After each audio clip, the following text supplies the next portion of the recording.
might be in need of a good tantrum. I mean, like throwing yourself on the floor, kicking your heels, yelling, crying. Hopefully this is something you do when no one else is home. But listen, so this is as part of this podcast, reaching new echelons of helpfulness in every episode.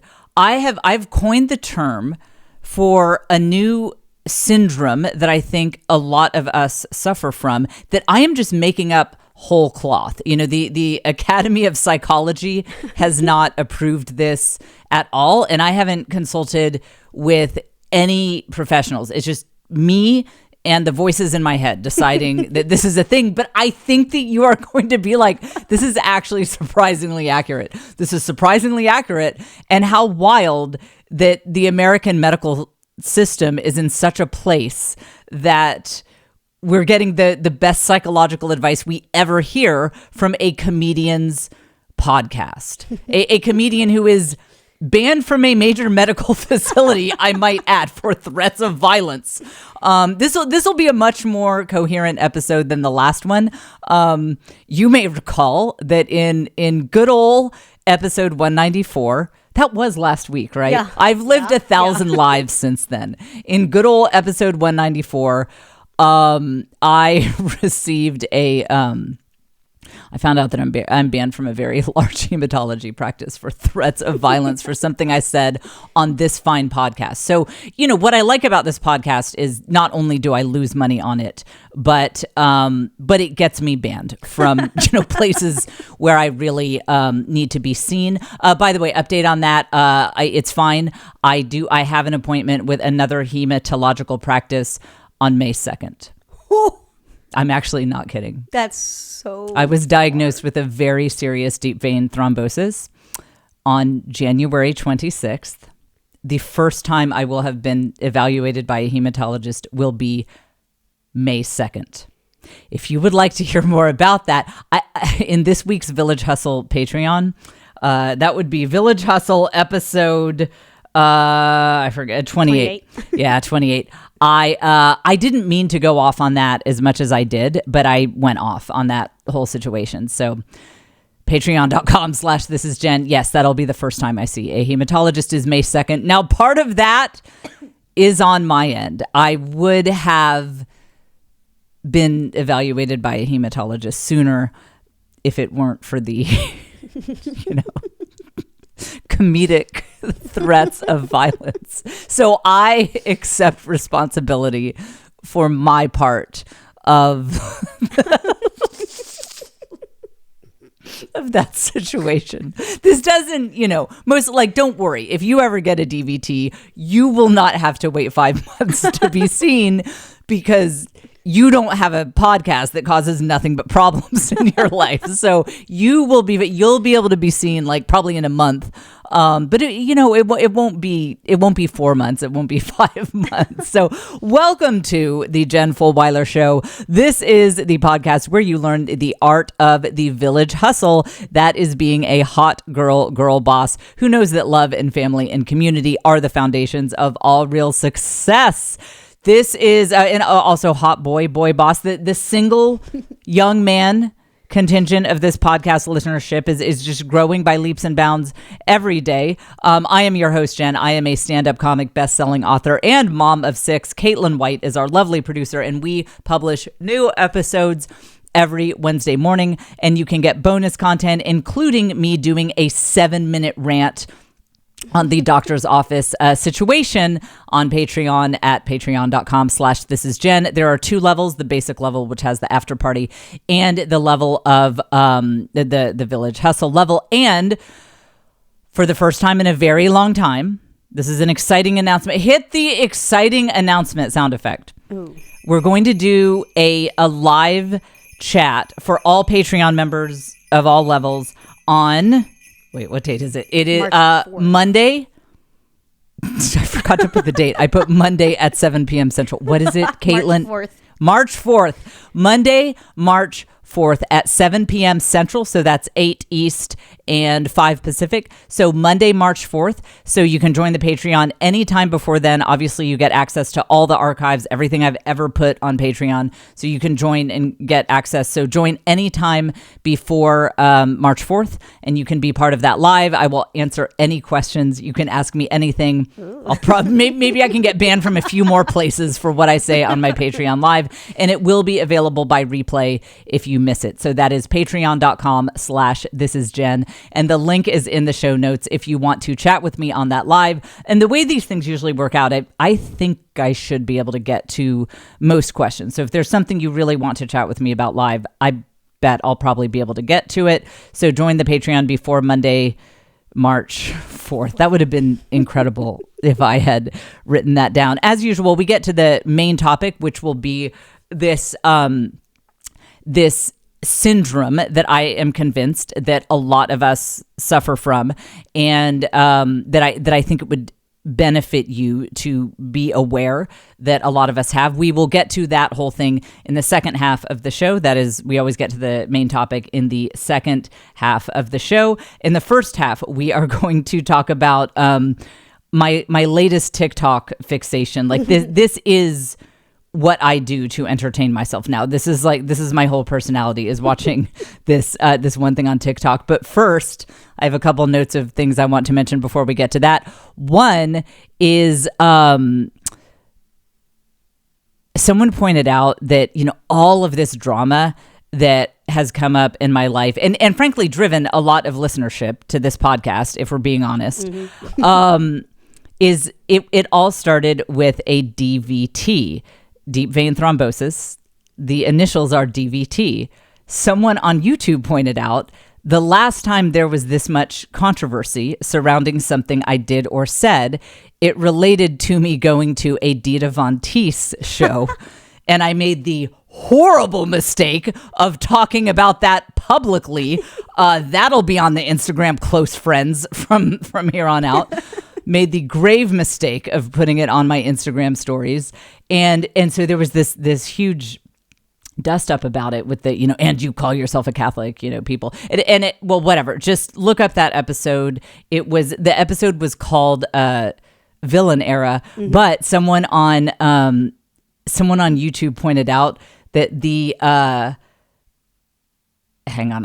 It's episode 140, Villain Era. That is from, what date was that? January 25th of 2023.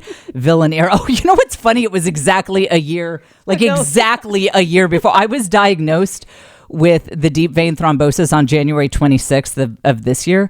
And the whole Dita Von Teese controversy played out January 25th of last year. So, Caitlin, you need to have me just institutionalized for the last half of January next year. Just get me out of polite society. So episode 140, Villain Era, you can hear the whole thing. But her initials are DVT. So I need anything else that has the initials DVT, I need to absolutely stay away from. It's going to cause a lot of problems in my life if I mess around with anything that has the initials DVT. That's pretty funny. So especially at the end of January. Evidently, if we're in it's January 24th, 25th, 26th, I need to avoid anything with the initials DVT because it causes a lot of problems in my life. This will be brief, but I just want to say, now that we're really in the depths of the winter doldrums, I don't know how anyone who has any number of kids deals with socks. It is the bane of my existence. I told you before that I'm just making it a thing that my kids wear mismatched socks. We're going to be trendsetters for the rest of you. Be like, well, the Fulwilers, they're very trendy people. They wear mismatched socks. And Caitlin, is this an issue in your house, or do you know some secret that I don't know? Oh, I don't have any secrets. We have a basket full of socks, and they pick out whatever they want. That's it. And did they match? Nope, never. Okay, good. Thank you. Because one time I said that years ago, I said this on social media, and a friend of mine who has a really beautiful pulled together house, she kind of implied that I was making this up for comedic material. She said, I don't know what the big deal is. I mean, we all have matching socks in my house, and she had a big family. Mm-hmm. And she said, yeah, why is this a problem? Like, I just don't understand. And I was like, science should study our two brains, because it's hard to believe we are from the same species, that you can have a big family and socks are just a non-issue in your house. And I'm just like, I mean, I'm done. I'm over it. And I said this in a previous episode, but people will say, well, you should do the thing where everybody just gets the same type and color socks, and then you don't need to worry about matching them. If you were to compile a list of every idea in human history that should work but does not actually work, and you rated them on what has the biggest ratio of it should really, really work, but it really, really doesn't work, the idea of getting one type and color of socks so that having mismatched socks is never an issue, that would be number one on the list of every idea in the human experience that should work but doesn't actually work. I've heard this suggestion so many times, and what it doesn't factor in is the sock gnome. And listen, I'm Catholic, and I believe things about the spiritual realm and spirits and all that. Like, I just look, whatever Catholics believe, I tend to believe, but I do make an exception for the sock gnome. I don't know what Christianity teaches about that. I just know that it exists. And what the sock gnome does is he sneaks into your children's room and he adds random socks into the mix, but just one of each. And so you open up your kid's sock drawer and you tried to do the thing that you saw on TikTok where they just have one type and color of socks and it's all organized. And the sock gnome has come in and dug up everything, unmatched all the socks, and thrown in 17 pairs of randomly colored socks and then taken out 13 of the other kind that nicely matched. And that is what you are left with. And I shouldn't say, okay, no. When the sock gnome comes in, he doesn't throw in pairs of socks. No. The sock gnome comes in and he throws in 17 individual socks, all of different colors, textures, and patterns. And he mixes them up with the socks that were already neatly in your child's sock drawer. And now when it is 6:30 in the morning and you got your full 2.8 hours of sleep and you're trying to get socks for this child, you're like, what happened to the perfect organizational system that I saw on Instagram? Like, what happened? It's the sock gnome. The sock gnome came in. And again, like, it's probably not even within my belief system to believe in creatures like that, but I'm just telling you it exists. That the sock gnome is like absolutely a real thing. I don't know if I believe in ghosts, but I do believe in the sock gnome. Because let me tell you, I tried that for years. Oh, we're just going to get, everyone will just have white socks and black socks. And that's it. And they'll be the same size and color. And this should be easy. And I put them all in, you can get little organizers for the socks. So you put each pair in there. You just Marie Kondo those socks into a drawer. And they're all neat. And you have the white socks over here and the black socks over here. And then you shut the drawer. And the next morning, the sock gnome has come in, and here's a polka dot sock, and like they're all mismatched, and like here's a striped one, and here's that. Why are there pantyhose in here? This is my son's drawer. Like, what's going on? Every time. So listen, here's my idea for Shark Tank. Get me on Shark Tank. This is what I'm going to pitch, and everyone, you guys can laugh when I'm a billionaire, but this is what I'm going to pitch to Shark Tank: a sock subscription service. I no longer consider socks for my children to be permanent items. We need to look at it. We just clear it out. We throw away all these wholly mismatched socks at the end of the month, and we just get a new suite of socks. I want to start a sock subscription service, and that is how I am going to become a billionaire. And that's the only way to beat the sock gnome, that just be like, fine, mess this all up, throw in all of these individual random socks, but we're just going to throw them out and get a bunch of new pairs of socks. In my house, I'd need it once a week, though. Yeah. Once a month is like that. That's way enough. too. Yeah. Gosh, I swear, I'm so. I've gotten pretty good in my many years of parenting about not feeling like a failure and not beating myself up. But the one area that takes me down every time is socks. When I look down, I'm like, that sock is polka dot and has holes in it. That sock is like a solid color, but there's some bleach stains on it, and it is a totally different size and shape than the other sock, and I can't find any other socks, so that is what you are wearing to the dance tonight at your school. It just takes me down in terms of my parenting self-esteem. And there's nothing I can do about it because the sock situation for a house full of children is unsolvable. It's unsolvable. You are up against forces who are more powerful than you. It is an unsolvable situation. So that's every February I have to do my sock rant. So there, I got it out of my system. Okay, before we get to the topic before the main topic, my TikTok obsession.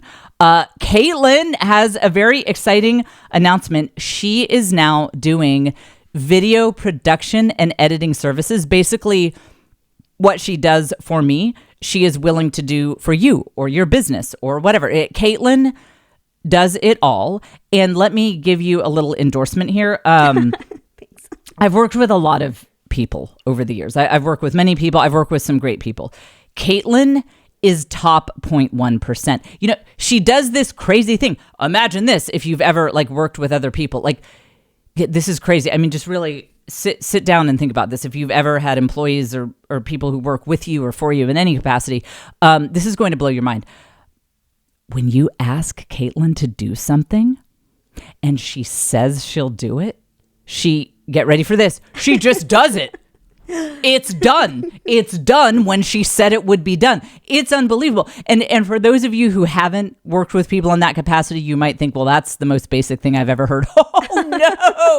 Oh, no. You do not understand how rare it is, how absolutely rare it is to find people who consistently, over a long period of time, not just the first week they're working with you, but a year or more in, are still doing what they said they would do when they said they would do it. It's unbelievable. And I mean, I just throw technical stuff at Caitlin all the time. I'm like, I want the podcast to look like this. I want to edit it this way. And she'll be like, well, I'll figure it out. Okay. So her website is Cat, and that's K-A-T, catgstudios.com. And that link will also be in the show notes. Cat with a K, catgstudios.com. It is a very sleek and professional website. And now you can work with Caitlin as well. Did I forget anything? Is there anything you do that I forgot to mention?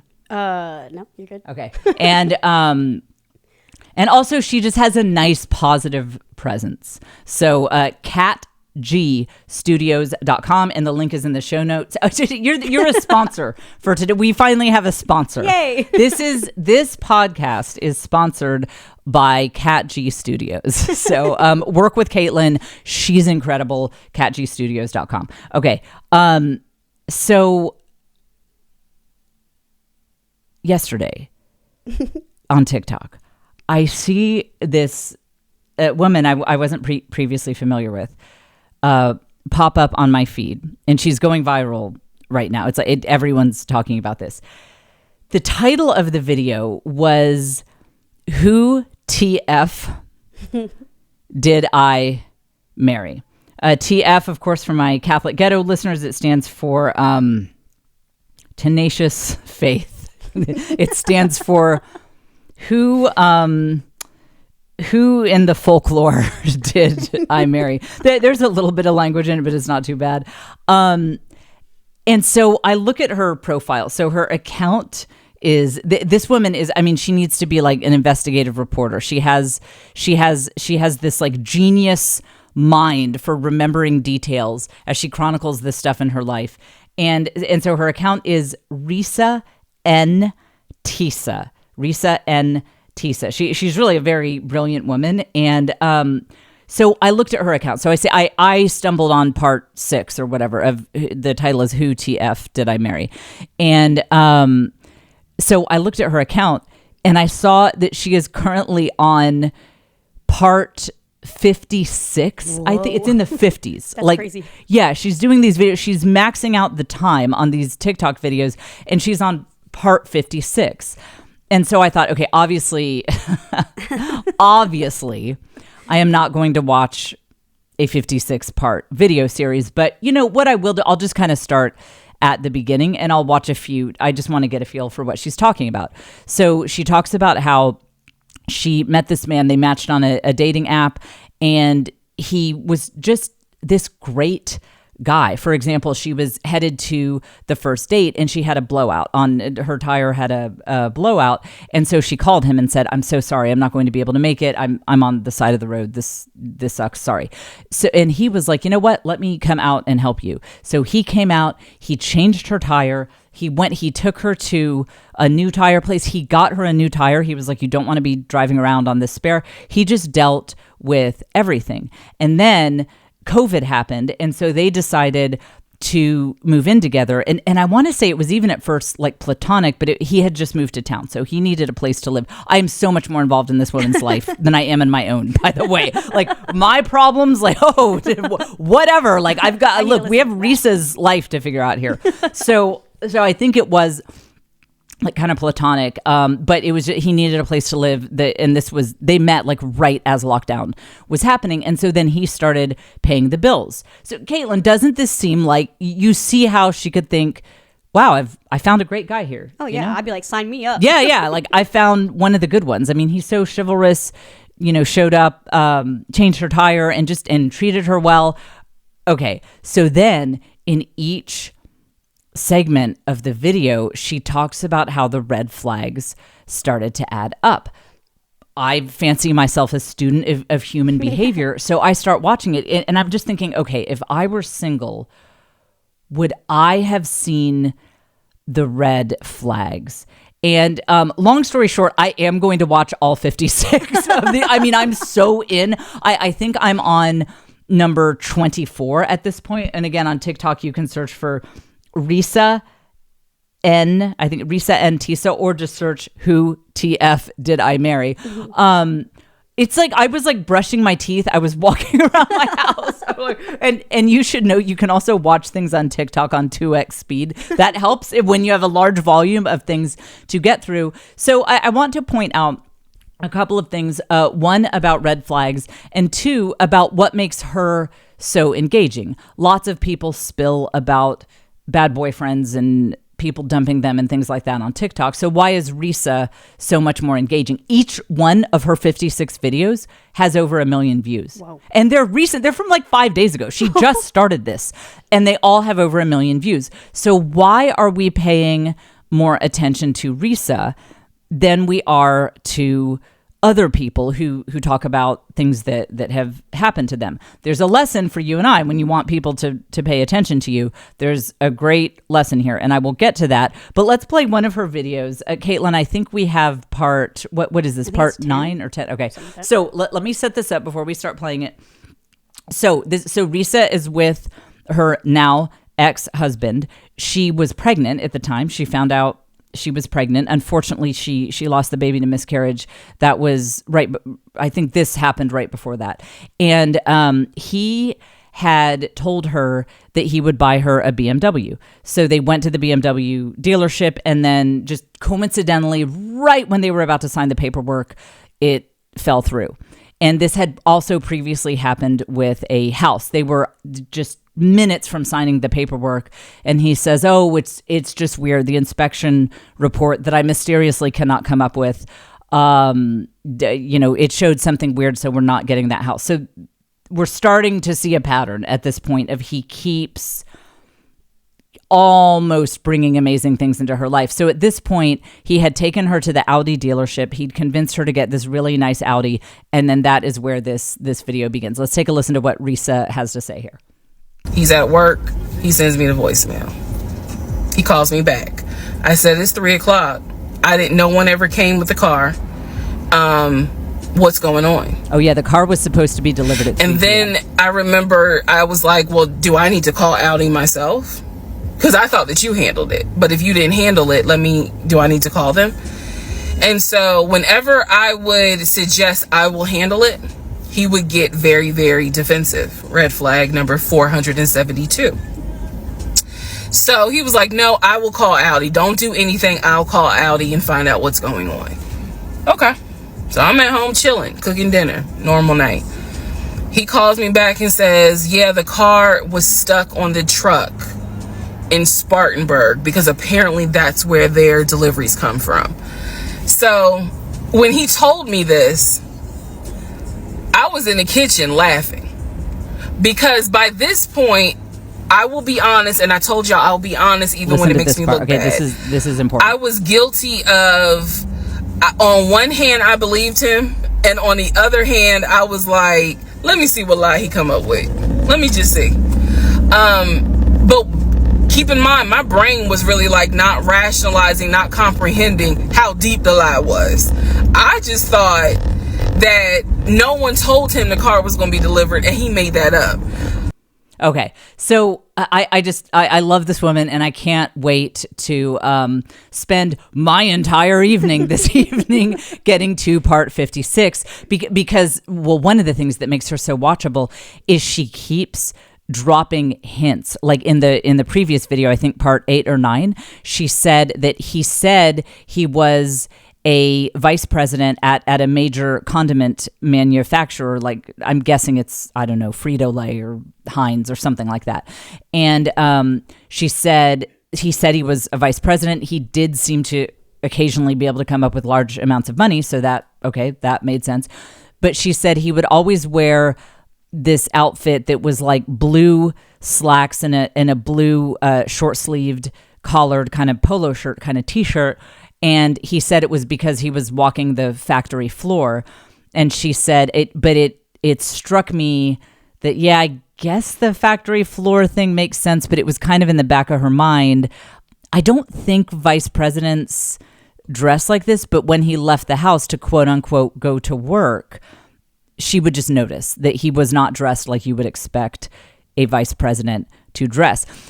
That's why I have to keep watching, because I don't know what that means. I take it that she eventually found out what he was actually doing and why he would be dressed that way, but I don't know. So as soon as we're done recording this podcast, I am pulling up TikTok and I am getting back on Risa Tisa's account, and I will find out. So here is what makes her, one of the many things that makes her so compelling is, yes, she's a great storyteller. Yes, she's great at dropping these hints that you're like, wait, why was he wearing blue? What's going on? And she also made a comment about he mysteriously had a sister that lived in Atlanta, even though he was from Philadelphia. And the way she said it makes me think, oh, was that not a sister? Maybe that's not actually his sister. So, I mean, it's so riveting. This is my new Netflix. This is everything. But here's why I think her videos all have now millions and millions and millions of views, even though it's not even a week ago that she started telling the story, is because she is a good leader. We talk about leadership a lot on this podcast, ownership, accountability. We talk about how it doesn't matter if you consider yourself a leader or not. By the fact that you live in an isolated society and you almost definitely do not have the village that you were designed to need, congratulations, you are now a leader. You don't have that cultural cohesion, that vision, that village making decisions for you like basically all of your ancestors did. You have to be leader of your own life. So we talk about that a lot. The classic example I always go to, since I have a lot of mom listeners, is like with chores.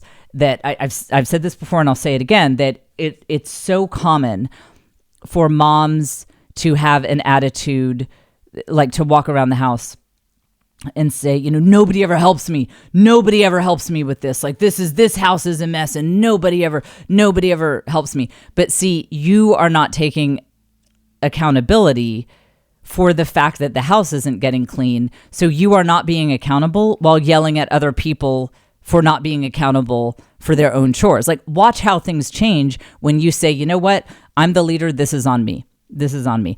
I have not created a proper incentive system. I have not had the one-on-one sit-down conversations that I need to have to properly motivate people to keep this house clean. I haven't carved out the time to have some difficult conversations. If I have to sit down with each person in this house individually and have a 2-hour conversation about what chore system will work for them and why it matters and the improvement it can make and the difference it would make in the overall well-being of the house, if I have to do that, then I will find time to do that because the buck stops with me. Watch how that changes things. So that's that accountability. That's that leadership saying, I am not going to point fingers and pass the buck. I will turn that finger right around and point it at me. It's my fault that no one is doing anything to help around here. I take responsibility for it, and we are going to move forward accordingly with me in that leadership role. So that's what Risa is doing here. Notice that the part that I told you to key in on with what she said, as she tells this story, she doesn't fully present herself as a victim in a certain sense. Obviously, she is a victim. 100% she is a victim. But I feel like the English language is a little bit deficient here. I feel like we need different words for victim, because there is victim meaning a technical identification. You were victimized. This man conned her. She is absolutely a victim. But then we need a second word for, okay, technically, yes, she is a victim, but she does not have a victim mentality, meaning she is clearly trying to bring good out of this situation. She is, for her own benefit, she is acknowledging things that maybe in hindsight she could have done differently. She is learning lessons so that she won't repeat these, things that led to these bad situations in the future. So there's no self-condemnation here, as there shouldn't be, but she is learning lessons from it and willing to take a clear-eyed look at things that she simply couldn't or didn't see at the time that she would like to bring into the future. So in that sense, it's like that's where I think we need an English word of someone who is technically, they have been victimized, but they are not in the mentality of a victim. They have a strong mindset moving forward. And I think that's what makes her so delightful to listen to, is when you watch all 56 or whatever, it's 50 something of Risa's videos, you see a leader. This woman is a leader in her own life. Like, for example, when I'm so deep in her story, it's crazy. I could tell you anything about her. So when the first house fell through, her now husband at the time, he had all these stories about like, well, I had to change realtors at the last minute because, blah, blah, blah. And this was kind of the first red flag, but there was kind of a good story behind it, so it didn't seem like a red flag. But everything had gone through him when that first house fell through. So Risa was having a difficult time getting answers because it had all gone to his email. The phone calls went to his phone. So when they went to look for a second house, she changed up everything, and she told her husband at the time, she said, everything will go through me. I want to be the primary contact for the real estate agent. I want the emails to go to me. I want the phone calls to go to me. And so it just makes her such a pleasure to listen to, because she was taking accountability and she was being a leader in her own life, even while this guy was playing a con. He was just a great con artist, but it makes you want to follow anyone's story when they are a leader in their own life, when they are taking an active role and doing the hard thing. I mean, to be honest, I have a pretty good marriage, but if something fell apart in like some deal that was sort of my husband's wheelhouse, and he felt kind of embarrassed that it fell apart or whatever, I don't know that I would have the courage to be like, okay, well, next time we're doing this, everything goes to me, all the phone calls go to me. I mean, that's a tough conversation to have in your relationship. But look at what a bold leader she was in her own life, that she was like, we are not repeating this. And it looks like this con went on for, I think, a year or two. But honestly, if she weren't such an active, accountable leader in her own life, this con artist was so good. I think it could have gone on for a decade if she did not consistently do the hard thing and have the hard conversations and make the bold moves. And you know what's interesting about this, and this is what applies to all of us. As a lot of you guys know, writing is my love. It's my main background. So I've read a ton of books about how to write great stories. I've written multiple memoirs, and that it's like fiction in the sense that you have to share what actually happened, but you are trying to craft a story. So I really immersed myself in the art of storycraft. And one of the things you see about all great characters in any story, movie, book, whatever, is that they were active forces in their own life. You've never really seen a great movie about someone who, through the whole movie, through the whole story, they just whined and complained and pointed the finger at everyone else. And then the story just ends with them whining and things kind of coincidentally fall into a conclusion, and then the story ends. You've never read a story like that because it's not a good story.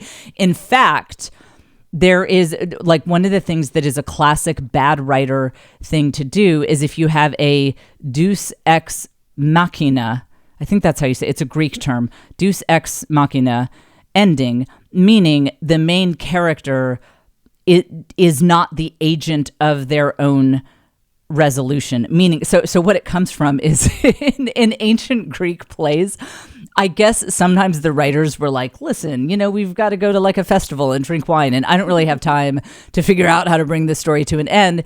So you'd be watching this play and there's stuff playing out like these two people are in love, but like the king says they can't get married or whatever.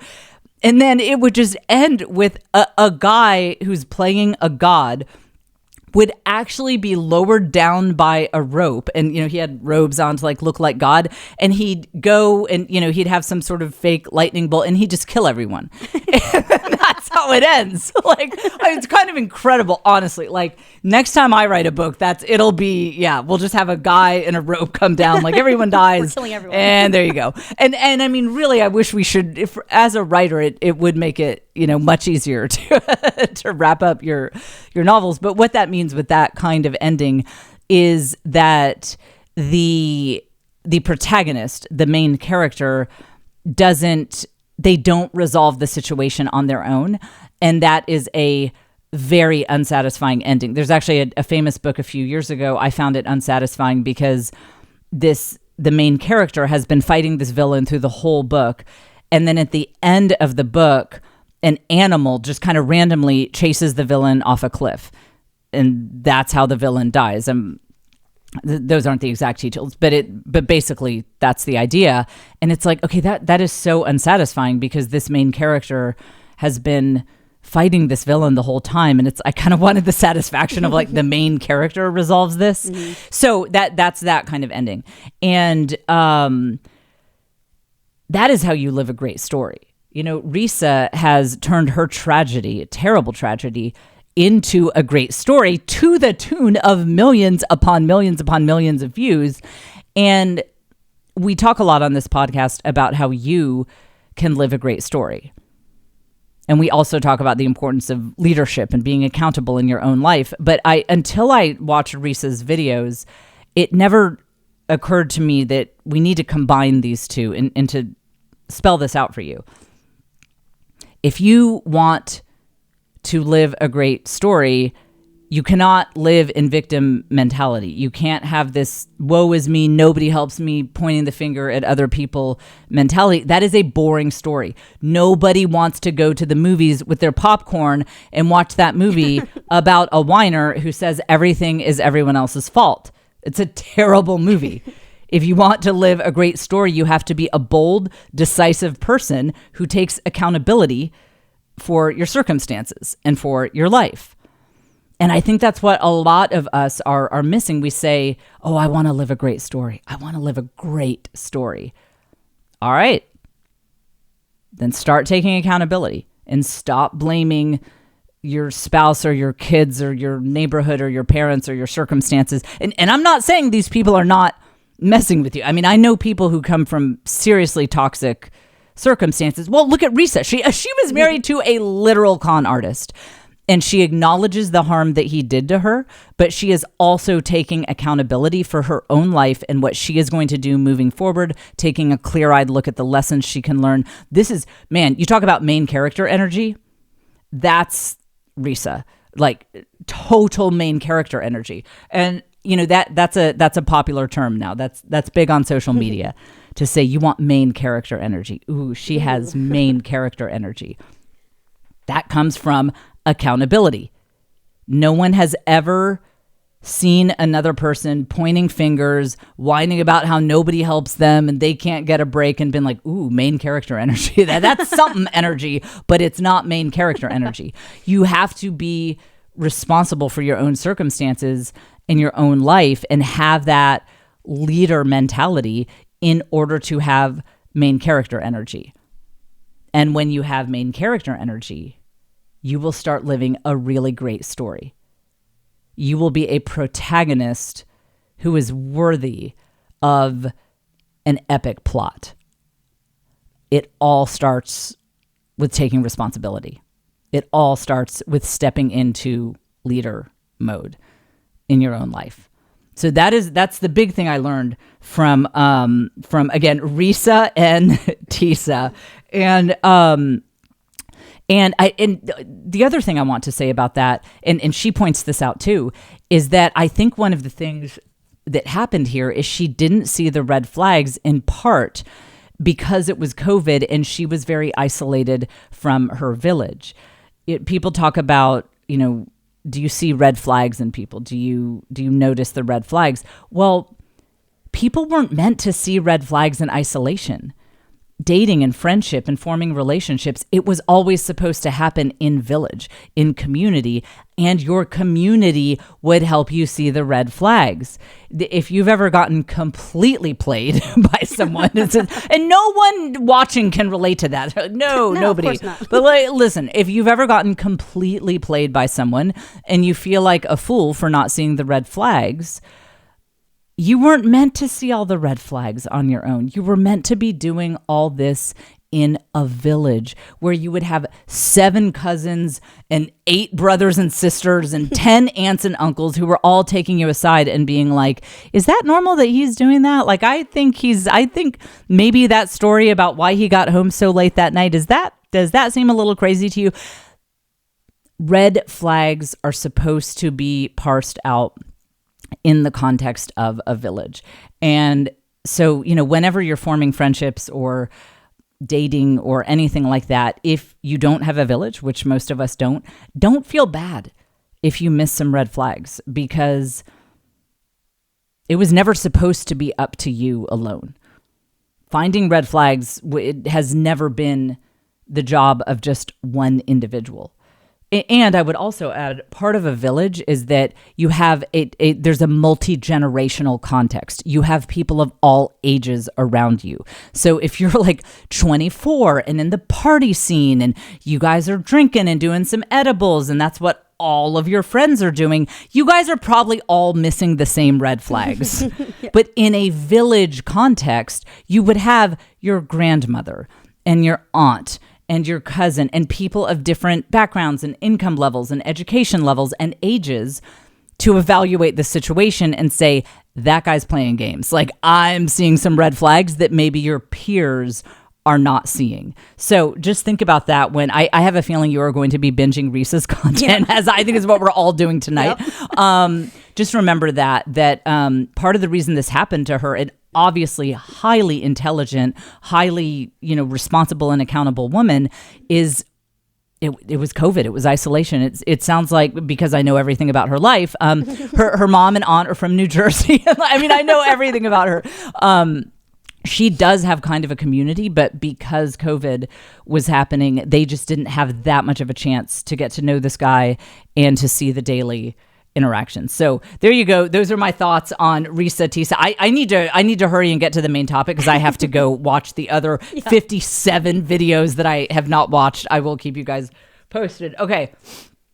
Before we get to the main topic, let me just say, I have been on fire on the Village Hustle Patreon. So episode 28 that we just did, I showed you guys I'm putting my entire wardrobe in an app, and I showed which app it is so I can pull up the outfits and create styles. Like I can click on, I want to wear this pair of jeans, and I think I'll do this sweater. No, delete, not that sweater, this sweater. It's amazing, honestly. And so I went into that. That is also, episode 28 is also the one that includes a 7-minute rant about the fact that I don't have a hematologist appointment until May 2nd. That will be the first time since my deep vein thrombosis diagnosis that I am seen by a hematologist. And what's funny is I started on the Village Hustle Patreon by saying, hey, just a quick update, and I just it was like a waterfall. I just went off. So sorry about that. I didn't mean to spend that much time on it, but there's episode 28 and then episode 27. That one, that was it. If we're being honest, that was a banger too. I can't remember what I did on that. See, I meant to plug it last week, but that's when I got the certified letter. Right before the show, that was it made my mind blank. It just deleted my mind that I was banned from this hematology clinic for threats of violence.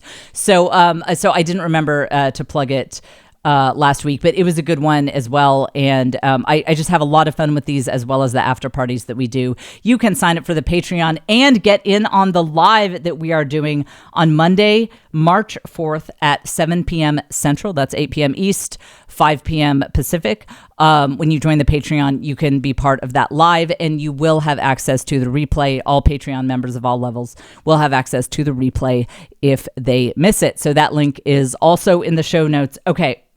Here's where I'm diagnosing you guys with a condition that, yes, I made up.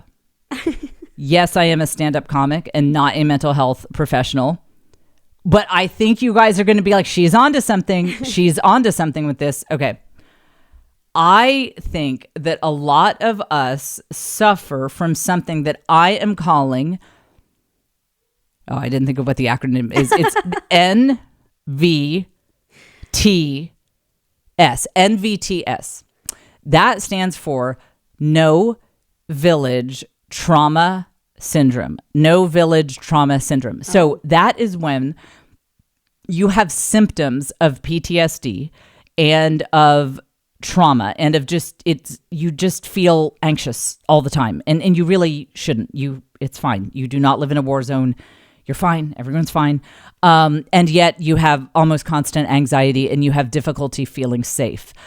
I would like to suggest it is because the little traumas that you experienced in your childhood, which are probably normal, maybe nothing too crazy, you didn't have a way to release them, because trauma is properly released in a village.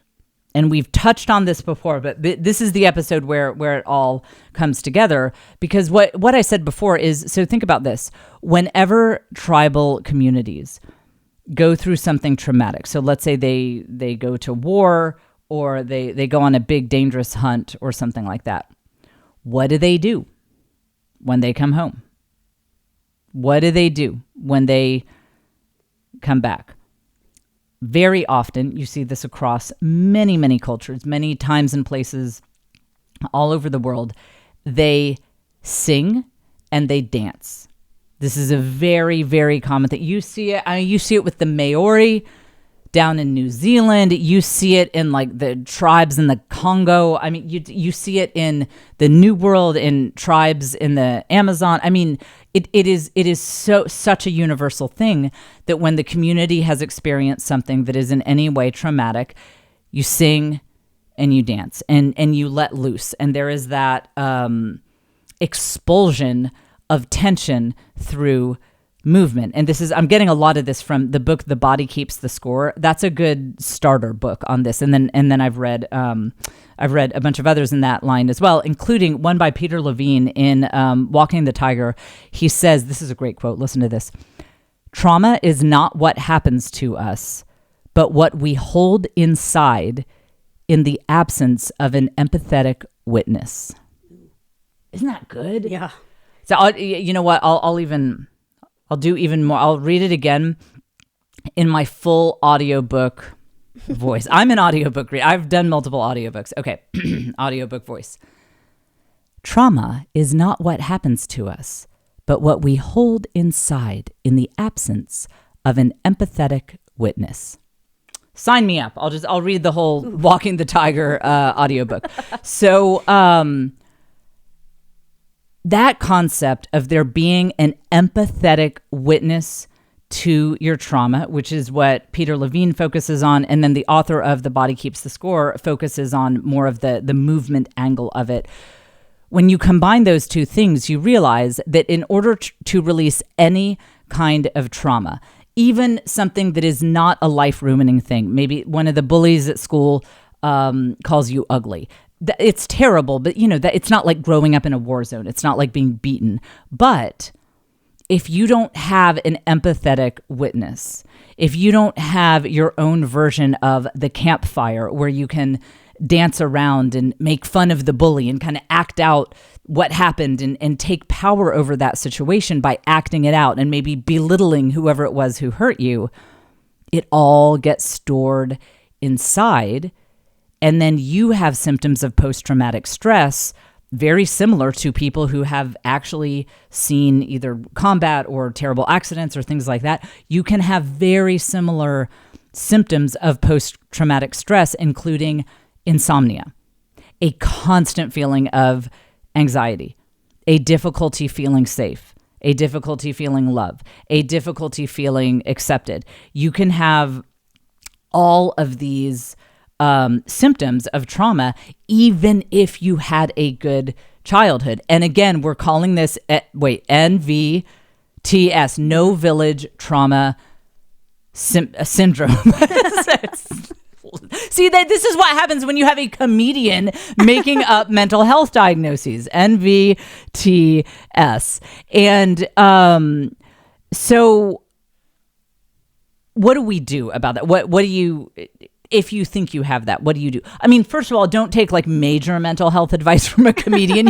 Maybe talk to someone, maybe talk to a mental health professional, but look for someone who is familiar with the concept of somatic experiencing, meaning when you have that physical outlet. Again, if your life had been the life that your human body was designed to expect and need, when you had those little moments of trauma as a child, the bully at school called you ugly, or your mom told you that you never try hard enough, and your dad said you're never going to amount to anything, and maybe your dad left and you feel abandoned by that. In a village environment, you would have had other kids who were going through something similar, and you would act it out with them. You would run around and you'd throw yourself down and my dad said that, my dad's like that. And you would have as Peter Levine calls it, a sympathetic witness to process all that. And a lot of it would be physical. You would be physically acting out what happened, playing different characters around the campfire or whatever. And then when you don't have that, it gets completely bottled up. Oh, this is what was in the Village Hustle Patreon. Okay, hit the sound effect for when I just remembered. That was episode 27. Okay, so I went into detail about the somatic trauma release that I do to get rid of my anxiety and like just feel good and okay and safe. And it's embarrassing, so that's why it's on the Patreon, Village Hustle episode 27, and that is again, link in the show notes. That's what I knew. There was something that related to this episode that I wanted to share there. So your body is constantly yearning for that kind of trauma release, and something clicked for me actually on TikTok. It's amazing. So what we're learning is everything I've ever learned I know from TikTok. Okay, check this out on YouTube. You can look it up, my YouTube channel. jfonyoutube.com is not really working. It takes forever to redirect, but you can try that. Just search for Jen Fulwiler on YouTube. This is episode 195. There is a video of a girl talking about how when people get into a certain Taylor Swift song, it is the live version of Taylor's song Illicit Affairs. Many people have done videos to this song, and there are we can't play the actual song due to copyright issues, but it is a breakup song. It is about someone who broke up with the person singing. The character singing has been broken up with, and Taylor says to the guy who broke up with her, "Don't call me kid, don't call me baby, look at this godforsaken mess that you've made me." And that line, "Don't call me kid, don't call me baby," when someone is leaving you but still trying to use terms of endearment, I mean, it sent everyone into a tizzy. And so there's a running joke on social media where people will say, when you're trying to change your bed, but then Taylor Swift's Illicit Affairs come on. So it'll be like a proper looking woman changing the bed sheets. And then it hits that chorus of "Don't call me kid, don't call me baby." And she's like throwing herself down, wrapping herself up in the sheets, like screaming. So that is the Illicit Affairs running joke. But look, we're going to play in just a second. Don't play it just yet, Caitlin.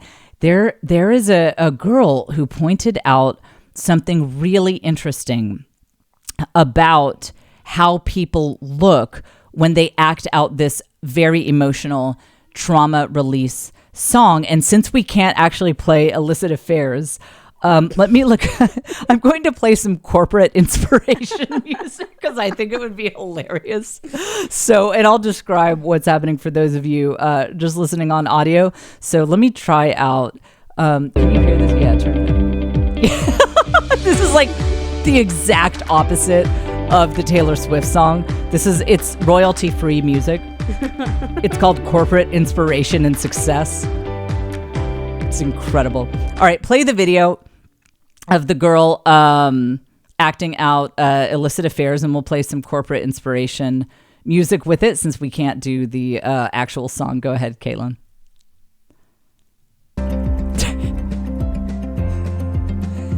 So, for those of you watching on audio, she's pointing, she's kind of throwing herself around, and what the caption says is, she says, "Notice that when people act out illicit affairs, they are acting like children throwing a temper tantrum."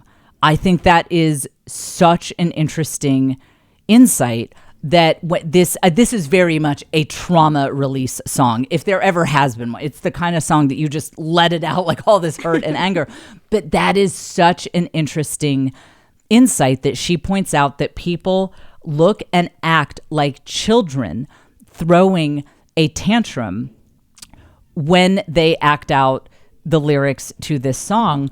And I think what we're seeing there is NVTS being played out, that all of these people, this is Gen Z, this is the millennials on social media. They have all of this stored up trauma that their society has never given them somatic release exercises such as singing, dancing, acting out in community to process.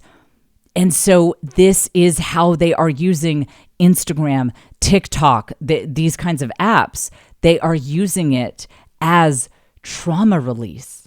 Isn't it interesting that TikTok is one of the biggest phenomenons ever, like really ever, like in humanity? It is up there in one of the biggest phenomenons to have ever captured the imagination of humanity. I mean, it's up there with the wheel. You could argue that TikTok has had a bigger impact than the wheel. I don't know how much I really need the wheel. I have grocery delivery. I need other people to have the wheel. I don't really need the wheel, but I need TikTok. I couldn't live without it. As long as I can sit in my room and scroll TikTok, I'm really fine. I don't need the wheel or fire, whatever. I think TikTok goes above the wheel and fire in terms of inventions that have had a massive impact on humanity. So, but what is the main thing that TikTok is known for? If you don't know much about this app, what do you associate it with? Dancing. Mm-hmm. That's what everyone says. When I try to get people my age, and I told you, everyone my age has given up on life. It's why I don't have any friends my age. When you try to get people my age who like to act like they're 90 years old on TikTok, they're always like, it's for dancing. Like, I'm not going to dance, because that's what everyone associates TikTok with. Obviously, it's not just for dancing. It's also for 56-part videos about how your horrible ex conned you. I mean, it's for a lot of things. Makeup tutorials, please. But I think it's not a coincidence. I think it's not a coincidence that an app that is associated with dancing, which is somatic release, it is a way of releasing trauma.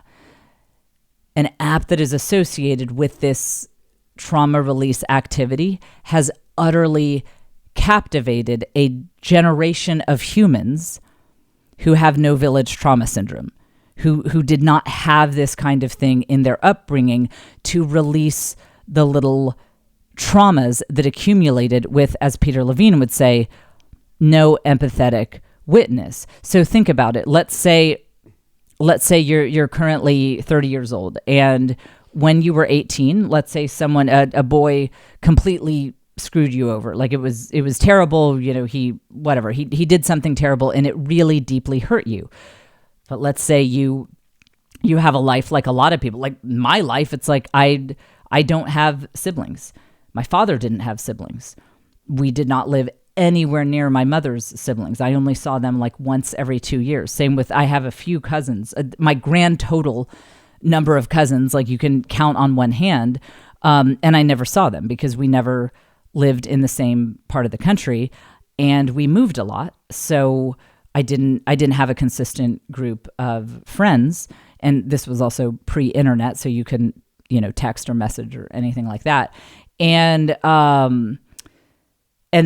also being atheist, there wasn't even like a church community. It wasn't like I could get in with, the local church. I mean, we didn't go to church. We didn't have a church community.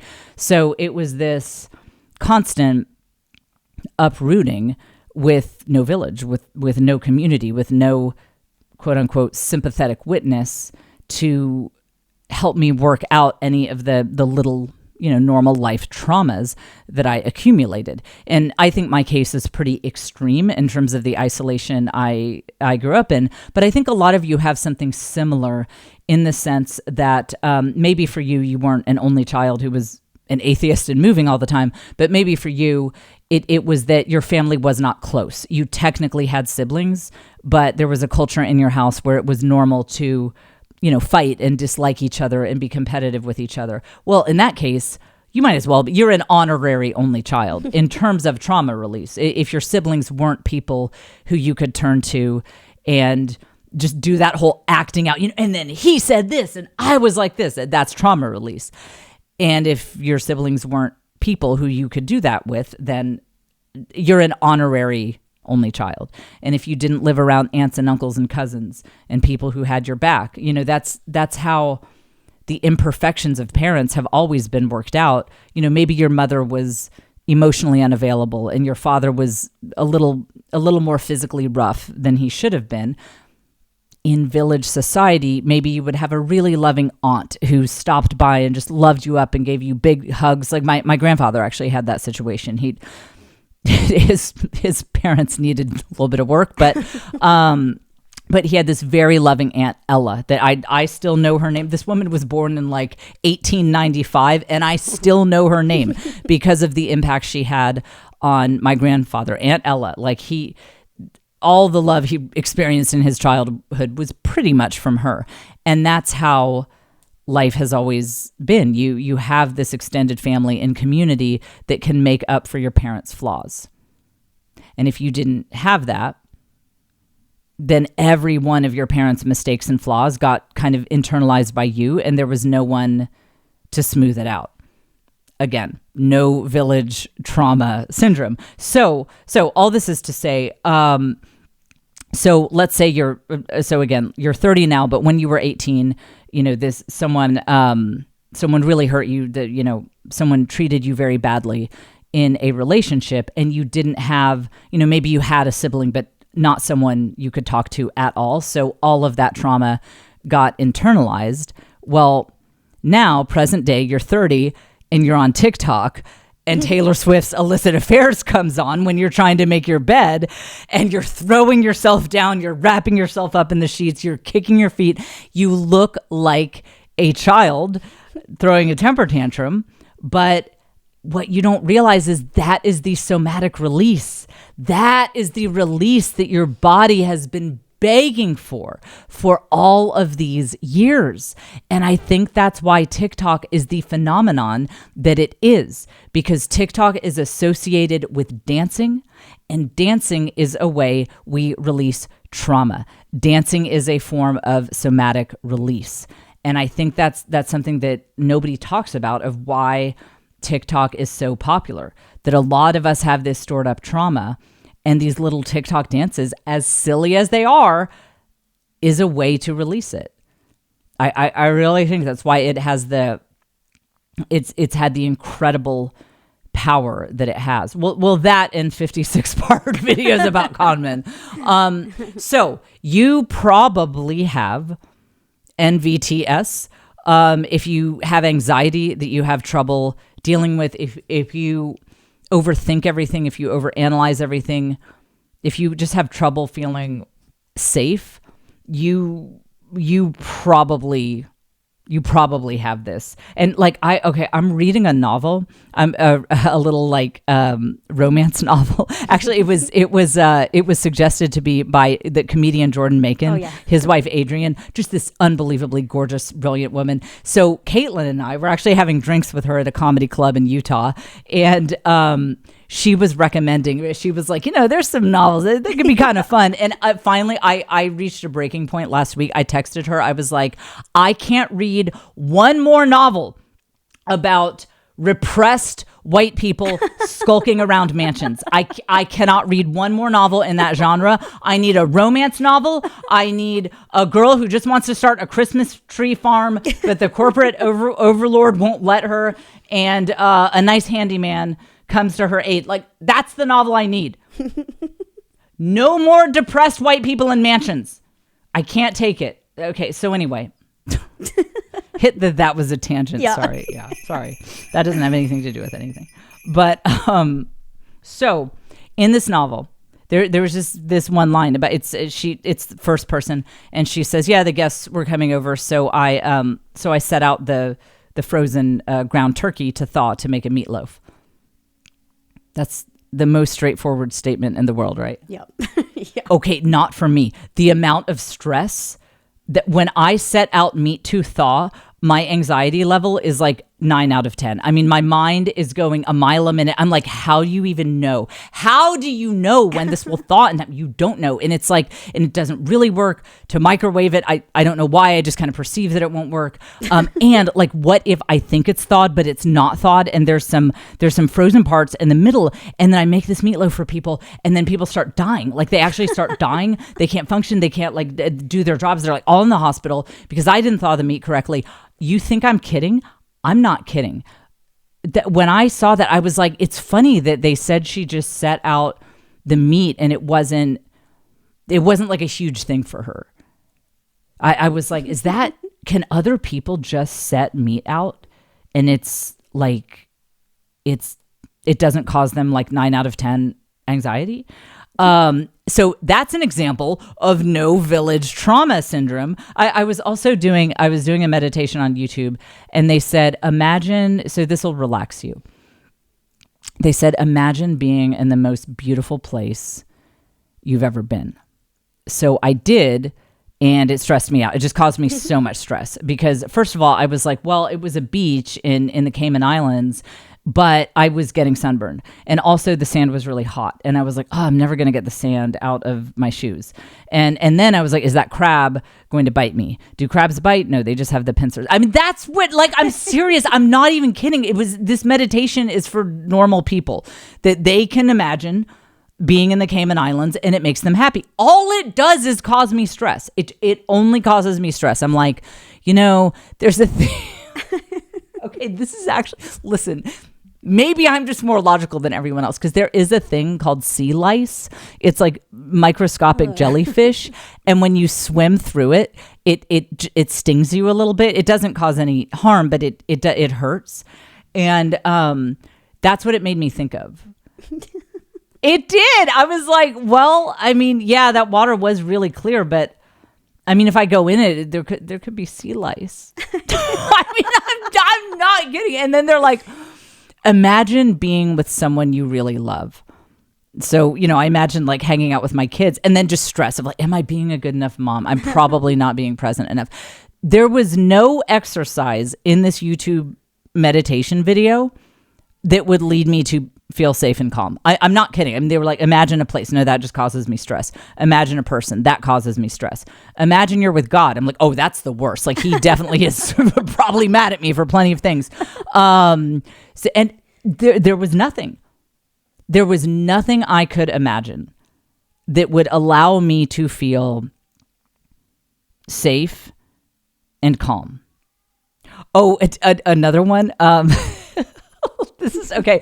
One of the things that you can do to release trauma is grounding. That is where you take off your shoes and you walk on you touch grass. It's touching grass. And what's funny is that this idea of grounding as trauma release, walking barefoot, this does not work in Texas. This was clearly written by someone in like Portland or Connecticut. Listen to this. This is how I'm reading from a book called Becoming the Body.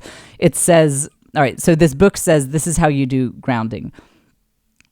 Standing in the grass, you take your shoes off, and even though the world continues to race around you, you praise and take a deep breath. And then, the fire ants are singing, get him off, get him off, get him off. This is the Texas version of grounding. You look down, your feet are covered in fire ants.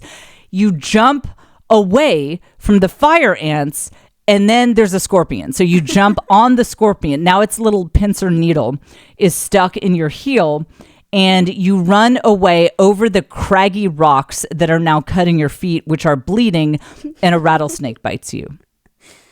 That is how grounding goes in Texas. Grounding was created by people who live in the British Isles, who live in lush, rolling, hilly parts of France, who live in Oregon and Washington State and New Hampshire. Grounding was not created by people who live in Texas. This book goes on.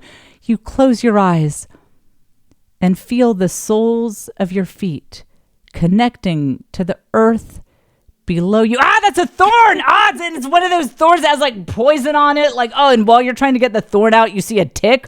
A tick is on you. Now you have Lyme disease. You take a moment to wiggle your toes and feel the sensation of the ground against your skin. It's poison ivy. Like now I itch all over my body. Okay, so that is how grounding goes in Texas. So all this is to say, I believe that I have no village trauma syndrome for the fact that everything stresses me out. Everything causes me fear. Everything causes me anxiety. Like literally everything. And I think it is because I didn't have that, as Peter Levine would say, sympathetic witness. I didn't have that village for releasing the relatively small traumas that I experienced in life. So if you, like me, think that you might suffer from this might be why you have trouble feeling safe. It might be why you have a whole lot of fears and anxiety. Again, seek professional help. You should not be getting like 100% of your mental health help from a comedian. But in conjunction with the mental health that I recommend that you seek, try some of this somatic experiencing. Again, in episode 27 of the Village Hustle Patreon, I went through the embarrassing details of what I do, and just try this. You know what? Listen to the live version of Illicit Affairs. Even if your traumas don't have anything to do with romance, it is a trauma release song. Throw yourself around on the floor, act like a kid having a temper tantrum. Try this somatic release to make up for all of the release you didn't get in your no village life, and just watch how much better your anxiety level gets. Just watch how peaceful and happy you end up feeling. All right, how is this podcast free? We can't figure out. Isn't it shocking that I lose money on this podcast? I mean, it's just shocking that I lose money on it. Anyway, another money-losing episode that is hot fire next week here on the Jen Fulwiler Show.